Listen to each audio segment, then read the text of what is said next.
ഈശോ മിശിഹായ്ക്ക് സ്തുതിയായിരിക്കട്ടെ. പരിശുദ്ധ കന്യകമറിയത്തോടൊപ്പം 365 ദിവസം നമുക്ക് ഒരുമിച്ച് യാത്ര ചെയ്യാം. ഫെബ്രുവരി 5 നിത്യസഹായ കന്യക. 1881 കോളറയുടെയും വസൂരിയുടെയും ഒരു പ്ലേഗ് ഹെയ്ത്തിയെ ബാധിച്ചു.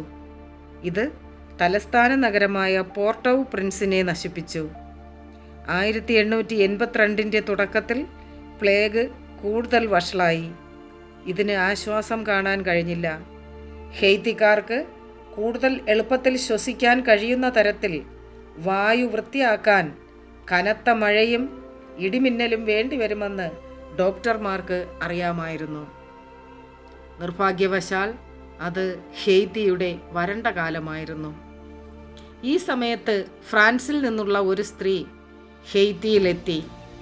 നിത്യസഹായ മാതാവിൻ്റെ ഐക്കണിൻ്റെ ഒരു പകർപ്പ് അവരുടെ കൈവശമുണ്ടായിരുന്നു. ഇത് പോർട്ട് ഓ പ്രിൻസിലെ കത്തീഡ്രലിൽ സ്ഥാപിക്കുകയും രോഗം പിടിപെട്ട താഴ്വരയുടെ അടുത്തുള്ള കുന്നിൻ മുകളിലേക്ക് ഒരു പ്രദക്ഷിണം നടത്തുകയും ചെയ്തു. 1888 ഫെബ്രുവരി 5 വസൂരി പൂർണ്ണമായും മാറിയതായി സ്ഥിരീകരിക്കപ്പെട്ടു. 1942 നിത്യസഹായ മാതാവിനെ ഹെയ്ത്തിയിലെ മധ്യസ്ഥയായി ഔദ്യോഗികമായി അംഗീകരിച്ചു. 2007 ഫെബ്രുവരി 5 മാതാവിൻ്റെ ഈ മാധ്യസ്ഥത്തിൻ്റെ 125-ാം വാർഷികം ആഘോഷിച്ചു. ബെൽ എയറിലെ പള്ളിയെ ഹെയ്ത്തൻ കാത്തലിക് ബിഷപ്പ് കോൺഫറൻസിൽ വെച്ച് നിത്യസഹായ മാതാവിൻ്റെ ദേശീയ പള്ളിയായി ഉയർത്തിയെങ്കിലും 2010 ഭൂകമ്പത്തിൽ മുഴുവനായും ഇത് കത്തി നശിച്ചുപോയി. 2010 ഡിസംബർ 8 വീണ്ടും ഹെയ്ത്തൻ കാത്തലിക് ബിഷപ്പുമാർ മാതാവിൻ്റെ പ്രതിഷ്ഠ പുതുക്കുകയും ജൂൺ 27 തിരുനാൾ ആഘോഷിക്കുകയും ചെയ്യുന്നു.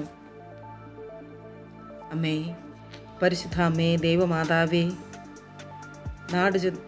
നാടുതോറും പടർന്നു പിടിക്കുന്ന പകർച്ചവ്യാധികളെല്ലാം അമ്മയുടെ തൃപ്പാദങ്ങൾ ഞങ്ങൾ സമർപ്പിച്ച് പ്രാർത്ഥിക്കുന്നു.